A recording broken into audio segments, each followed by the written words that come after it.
Komisi Pemilihan Umum telah mengumumkan bahwa Prabowo Gibran adalah pemenang Pilpres tahun 2024.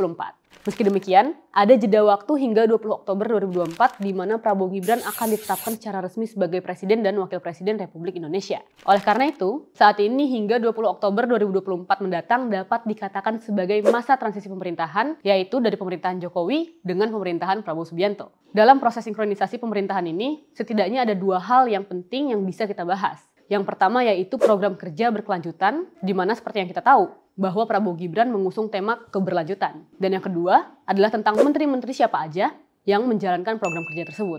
Terkait dengan proses transisi pemerintahan, belakangan ini muncul isu menarik, yaitu pertemuan antara Prabowo dan Surya Paloh. Kita juga sama-sama tahu bahwa Surya Paloh itu merupakan ketua umum dari Partai Nasdem yang dimana beliau itu mengusung Anies Baswedan dan juga Muhaimin Iskandar. Di mana pasangan ini kalah dari Prabowo Gibran. Dan umumnya, pasangan yang kalah akan menjadi oposisi dari pemerintah. Tapi dari pertemuan ini, mungkin nggak ya kalau misalnya Nasdem akan gabung ke pemerintahan?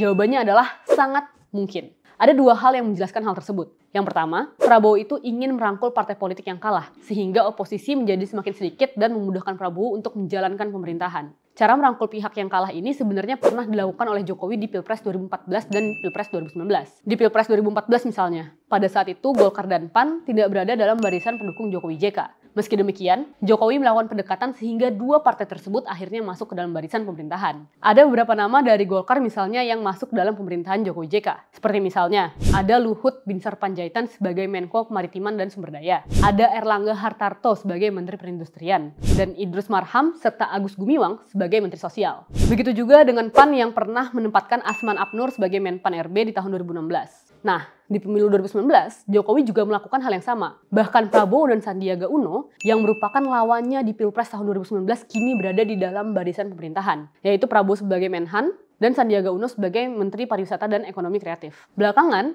Demokrat yang selalu menjadi oposisi pemerintahan pun kini telah bergabung dengan pemerintahan hari ini, di mana AHY menjadi Menteri Agraria dan Tata Ruang atau ATR BPN. Jadi, kalau sekarang Prabowo berusaha merangkul yang kalah, secara nggak langsung ia sedang meniru apa yang dilakukan oleh Jokowi di dua Pilpres sebelumnya. Nah, alasan kedua, dalam sejarahnya Partai Nasdem itu emang selalu berada di barisan pemenang dan berada di koalisi pemerintahan. Kita juga bisa lihat pada periode pemerintah pertama Jokowi JK. Nasdem itu pernah menempatkan 4 kadernya untuk menjadi menteri, yaitu ada Siti Nurbaya Bakar sebagai Menteri Lingkungan Hidup dan Kehutanan, ada Ferry Mushidan sebagai Menteri Agraria dan Tata Ruang, Tejo Edi Purjiatno sebagai Menko Polhukam, ataupun ada Enggar Tias Tolukita yang baru menjabat di tahun 2016 sebagai Menteri Perdagangan.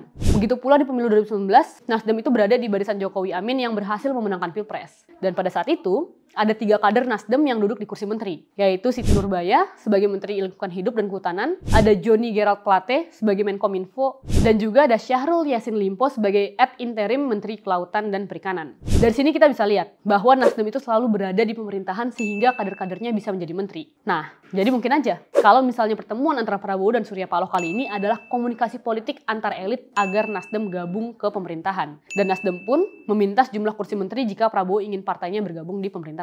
Ini nggak berhenti di Nasdem. Prabowo juga dikabarkan akan bertemu dengan P3.